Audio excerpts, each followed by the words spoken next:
Hey everyone, this is Alex. Welcome back to the channel, and today we're going to talk about Rivians, something that I've been meaning to talk for a long time, because what we have here behind me is Rivian R1T, which we got long time ago. We got it back in March 2022. It's essentially one of the first Rivians delivered. Well, technically, it was the first quarter of when Rivian was delivering vehicles to their customers. This is 3,000 something win, and it was delivered at the end of March of 2022. Since then, we've added about 18,000 miles on it. So it's been almost a year and a half. And also we had a loaner when this car was in a shop fixing the minor stuff in the exterior mostly, and we put on that loaner about 2,500 miles. So I would say that we had Rivian for over 20,000 miles. So we don't do like the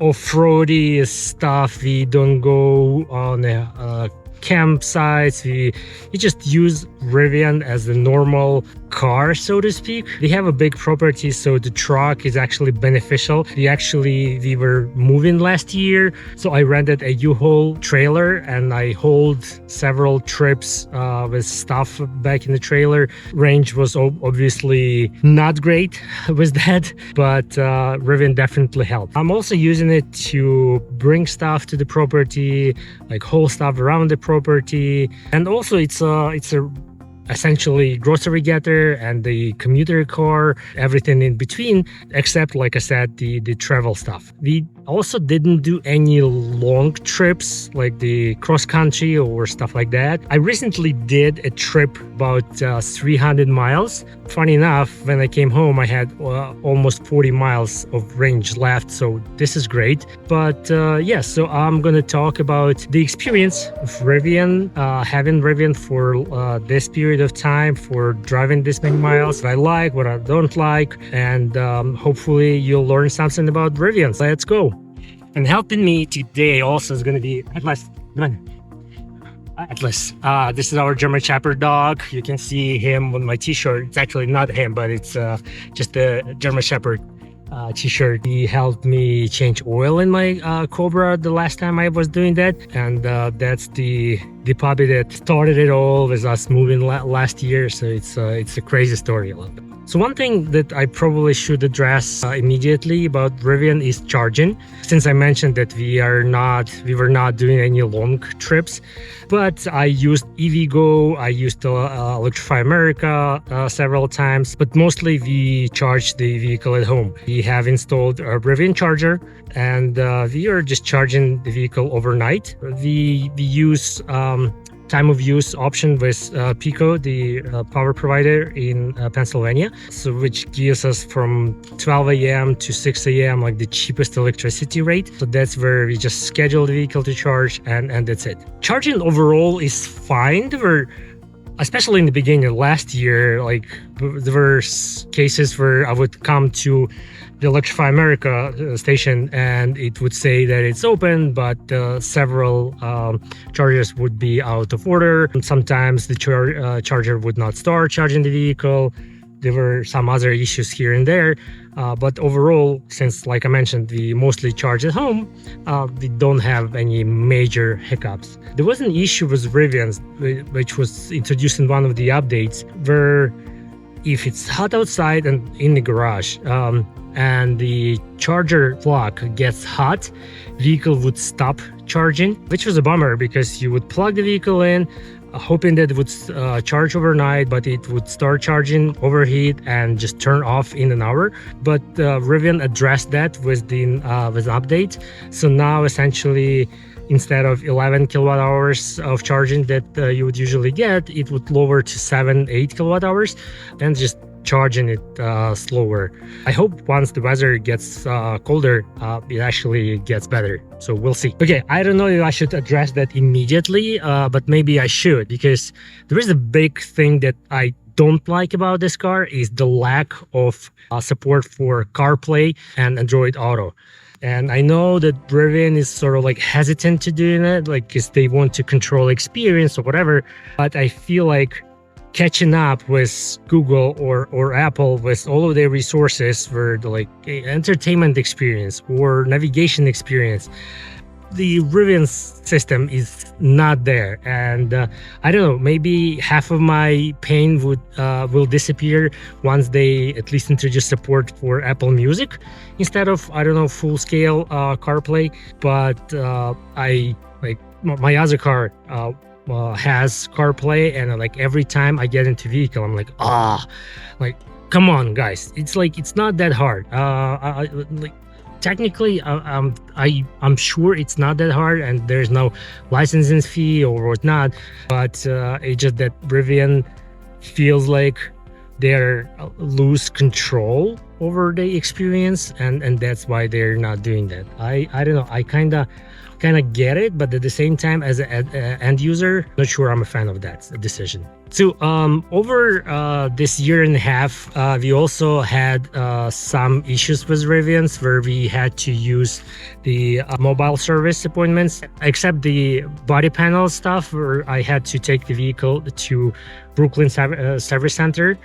Everything else was addressed at home. So specifically, there were a couple of recalls when they were fixing fasteners on the steering system that were not tightened properly on some of the vehicles.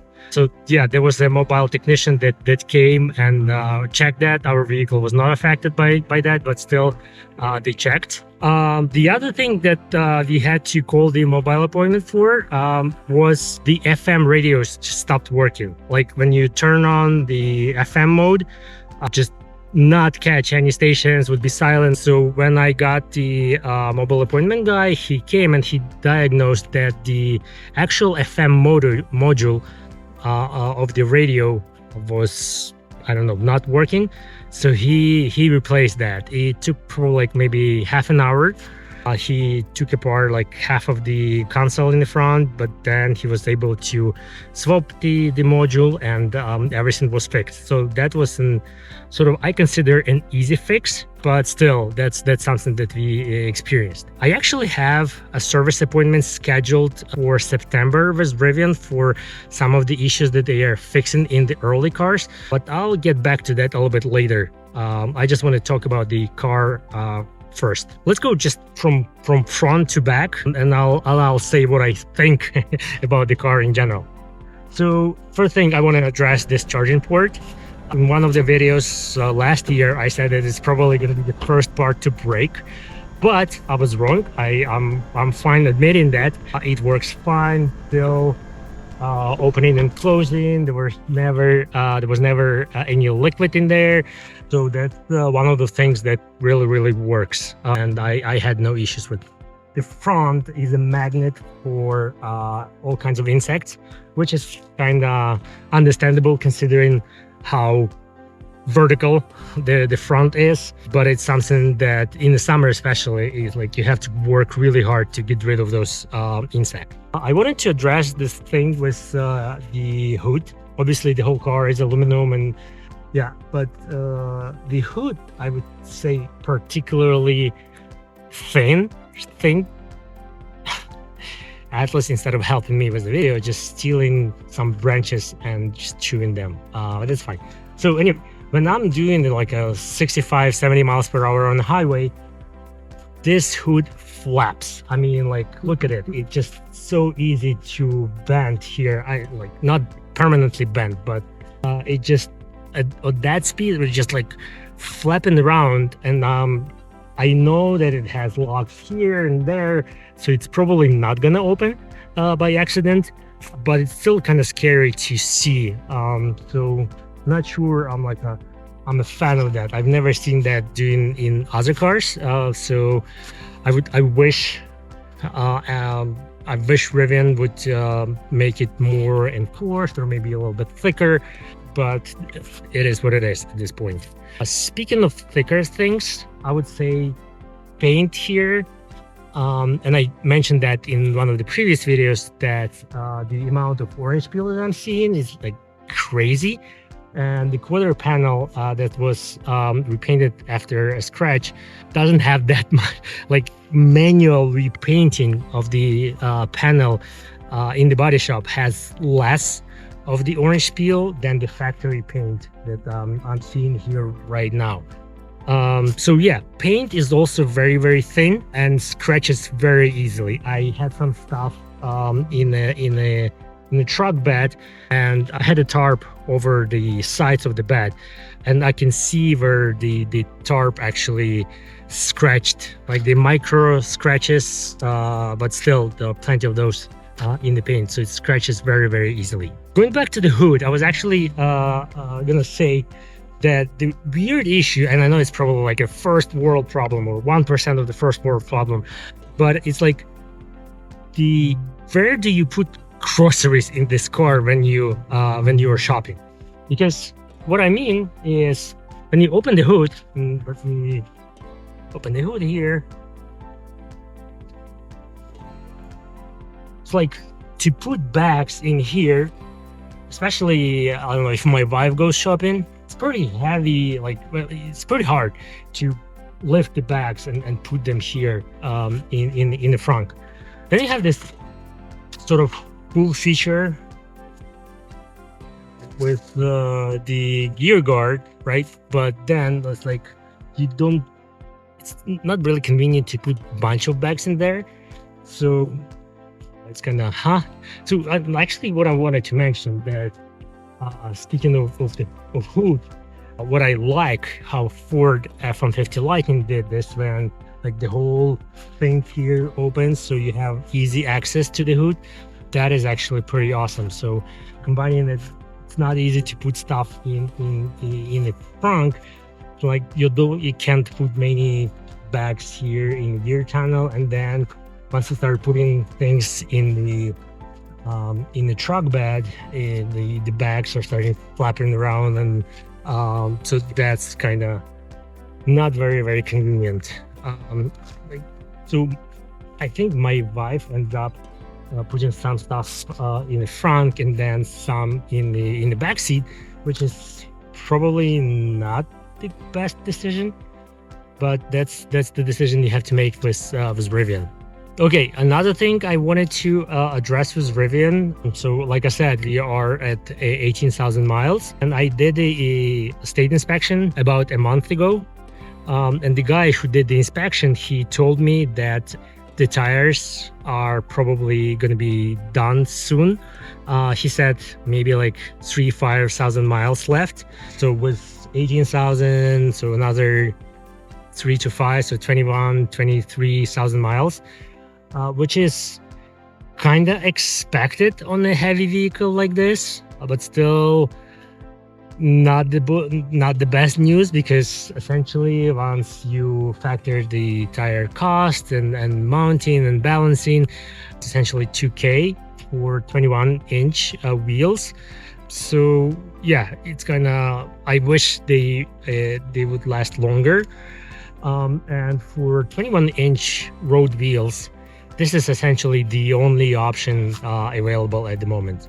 And considering that we are not doing any like significant off-roading, I don't want to like switch to off-road wheels that probably gonna last a little bit longer, but the range is gonna suffer. So I hope that there's gonna be better options for the road wheels, 21-inch. So we'll see. One thing that we did as a modification to our Rivian, we installed the running boards here. Definitely helps with entering and exiting the vehicle. So even though Rivian, in one of the updates, they added a kneel mode where a vehicle lowers when you stop, so it helps you actually exiting and entering the vehicle.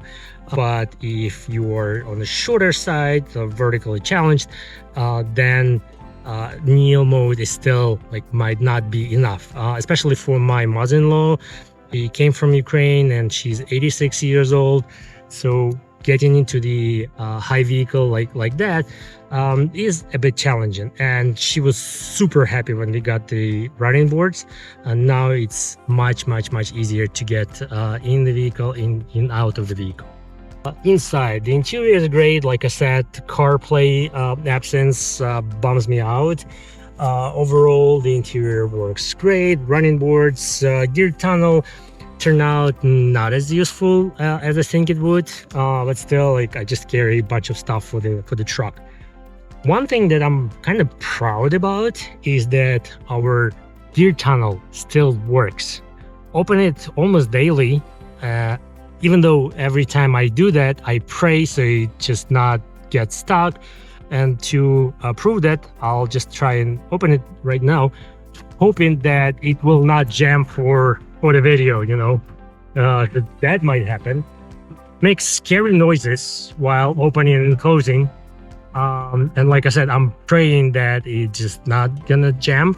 And I know that Rivian is working on the newer model of the automatic tonneau cover, and they hopefully gonna do the retrofit, and they will start with those that have already the power tonneau broken.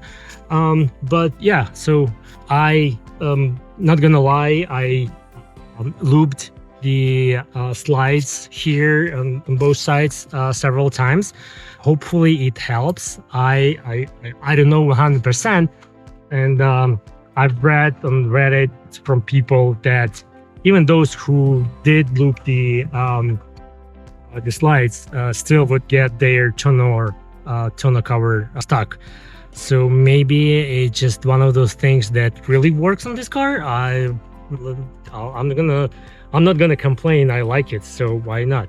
And since I'm already in the back, wait, I need to fix this. Straps in the back are just irreplaceable. I brought like 50 sheets of the drywall in there, or I was hauling some heavy stuff from Costco or some other big things, and just I recently did a run with a lot of medical supplies for Ukraine, and I just strapped the everything in the back, and it works. Since I'm already talking about stuff in the back here, I wanted to mention that the compartment here with a spare wheel is such a pain in the ass to clean.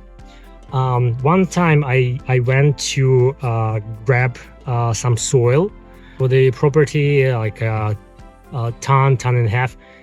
Was it cubic yard?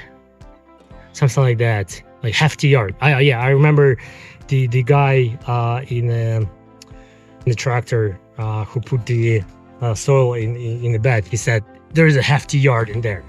Okay, so, and I had a tarp that I would put soil on, but it actually the tarp actually tore, and some of the soil went into the bed. So I started cleaning, and this area where the spare wheel is, once you get something in there, it's essentially impossible to clean. It's just such a pain in the ass.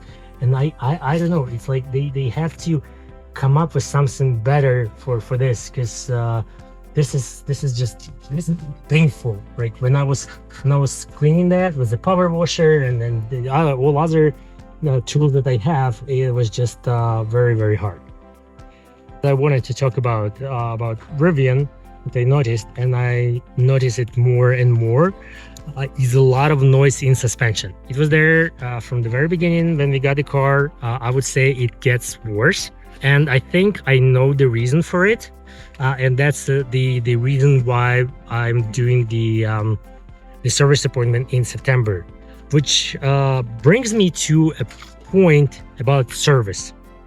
I already mentioned that we had several mobile appointments, and it's kind of easy. You call the service hotline, they schedule you like few weeks in advance. There's the guy who comes to you and fixes some easy problems that are, I don't know, do not require the vehicle to be on the lift. That noise in the suspension, Rivian reached out to us and said that, oh, there's this problem with half shafts, so you should come to the service appointment.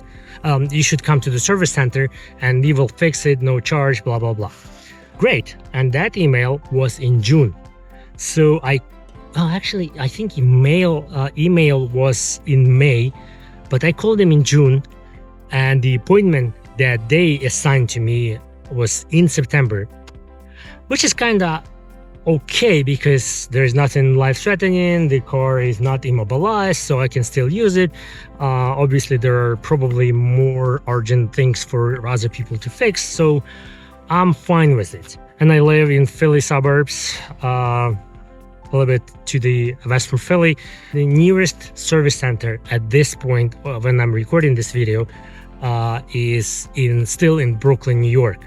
There is a plan to open the service center in Trenton, New Jersey, which would be pretty close to me, but it's not there yet. So to get something bigger than a mobile appointment can fix, I have to go to New York for drive for 2.5 hours, and then I probably have to drop off the vehicle.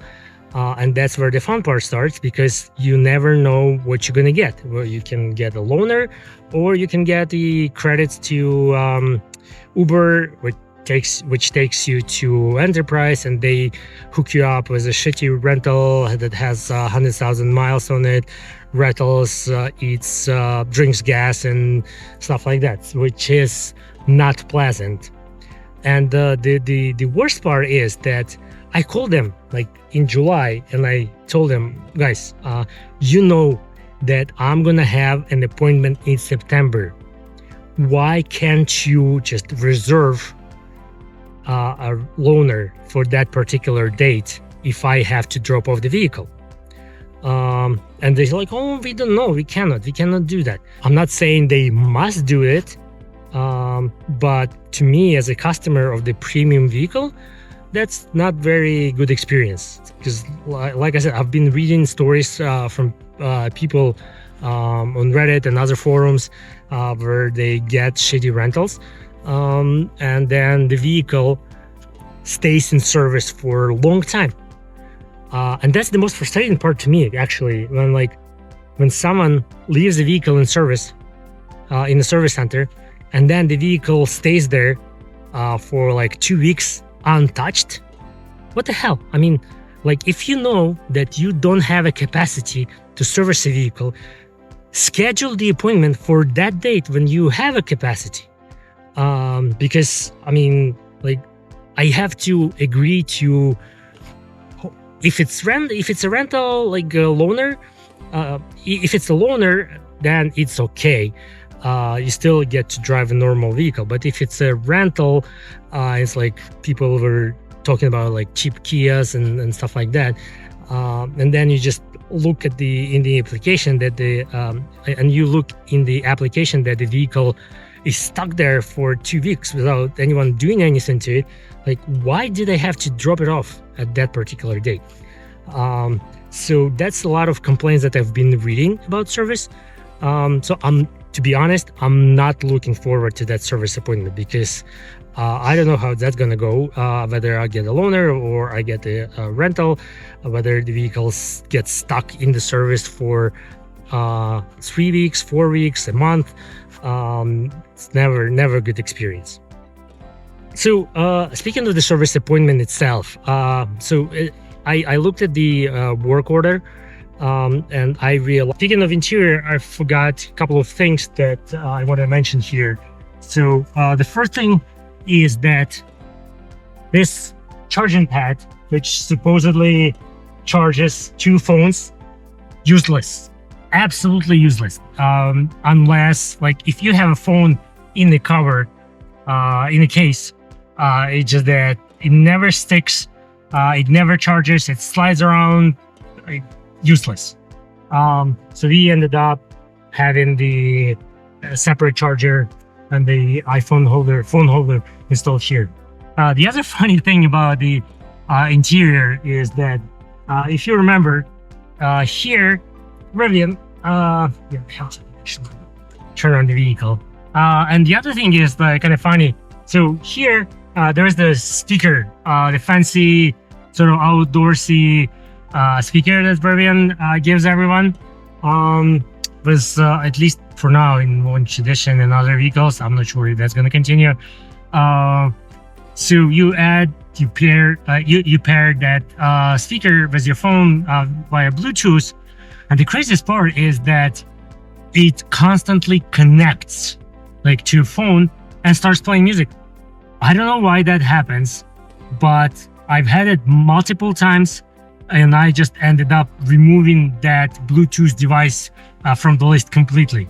It's rather just a useless feature or something. I don't know. There's something wrong with that particular speaker that it wants to connect to your phone and just play music. I don't know. I don't know what's happening there. So going back to the service appointments, as I was saying, that service appointment is something that Rivian is going to address the half shafts problem, and I'm just going to read here because obviously that's much easier than I'll just going to remember this. But it says that the FSAM 407 install washers on all 4 half shafts, which essentially, if there is an inadequate interference, if there is inadequate interference between the half shaft splines and the wheel hubs, they may result in the loss of torque of the half shaft bolt and subsequent noise and or separation of the bolt and wheel center cap. Doesn't sound very good. Apparently not that critical and urgent, but that's something that I've seen a lot of, I've read that a lot of cars had. So Rivian continuously update those things, and they fix those for the early cars. But there are 3 other things in the work order for that service appointment that Rivian added manually, and I've read, and it seems like this is the list of problems that we had. Some of them we had on the loaner that we had, so it's probably typical for the early vehicles or early Rivian vehicles. So what they are doing is that they are also replacing this molding between the fixed part of the glass and the moving part of the glass. And specifically on the loaner that we had, these things were essentially falling off. I taped them to the glass when I was returning the vehicle, and I said, guys, this is like not me. It was falling off by itself, so don't blame me. And looks like Rivian is addressing this now. Another thing that Rivian is going to do, FSAM 1105, remove upper forward clip tower on left hand and right hand upper C-pillar trim panels. Also, so I assume that's what they are talking about, this panel. And on the loaner, this cover was fallen off. So I guess they also discovered that, and they are fixing it in the early cars. And the last thing is the FSAM 844 replaced the bed storage compartment seal. So that's interesting. So I mentioned that the compartment with the spare wheel gets a lot of dirt and probably leaks some water. I don't know. I haven't seen water there, but who knows? So it looks like Rivian is addressing that as well. Hopefully, that's gonna improve the dirt collection. Actually, wait, probably it won't, because the way I understand this work order, that it means that they are addressing this rubber, but the dirt is collecting all over in there. And just that it's not beautiful sight. And by the way, one thing that I also noticed, that when you are closing the trunk, if you have something on that gate, it will fall into this area. It's like, I don't know, I have so much stuff already, like minor things here and there, like that accidentally fall in. And I think once you remove the rear bumper, you probably can take it off and remove all that stuff. Yeah, at this point, it's not, there's nothing I can see Rivian be doing to improve that. But also, I have to say, for a first vehicle of a completely new manufacturer, and I think I already mentioned that in one of my previous videos. I think Rivian did a great job. Do you love the vehicle? I love the vehicle, my wife loves the vehicle.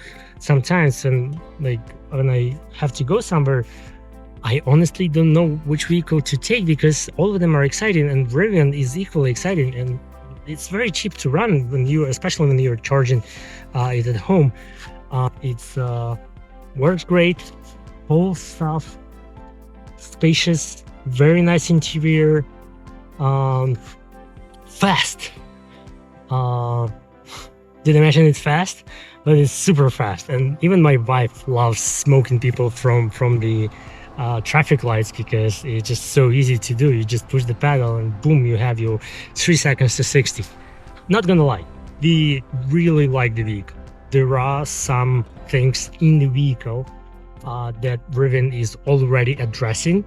There are some things in the vehicles that probably still we're gonna find out, but in general, the vehicle, the quality of the exterior work and the interior parts, it's great. I cannot complain about that, except stuff that I've already complained about it. But the service situation, I feel like it's something that needs some serious attention from Rivian. They are selling more cars, which is great for the company because that's the revenue that they are getting. But the more cars you have on the road, the bigger issue with the service is. Like I've seen on their map, there's a lot of service centers. Atlas is here. There's a lot of service centers that they want to open, but I don't see progress with that. I know that there's a labor shortage and hard to find people to do that. But the more vehicles you have on the road, the more issues with service you're gonna have, the longer it's gonna take for vehicles to get repaired. And there's gonna be even bigger issue. For a premium vehicle, like, I don't know, even the Genesis, like the premium Hyundai that you have, they are gonna bring you a loaner. They are gonna service the car like you don't even think about the service. That's the premium experience you get from a manufacturer, and that's something I expect from a car that costs 90 grand now. I don't think I'm saying anything new. I'm sure Rivian is aware of that, but if the situation with service does not improve, a lot of people just gonna complain about it. They will stop buying Rivians.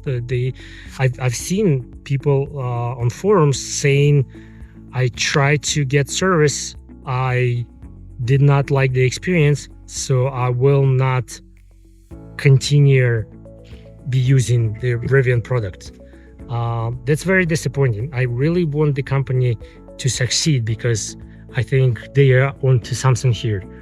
And I hope they address this thing with service. I don't want to finish on this sort of sad note. I'm gonna say it again. I love this vehicle. The way I am able to haul around the whole family, whole stuff from Home Depot or Lowe's, and actually do it pretty fast, and I still get people, like even today we went to a shooting range, and then while we were putting our stuff back into the car, there were people there saying, oh, cool truck, like what is it, or like, oh, I know this, it's a Rivian, right? Like fully electric pickup truck. So people becoming more aware, and they are still happy to see those. But you have to have a product, and you also have to have what comes with the product. Product is great. Let's make the rest of it better as well. Thank you. See ya.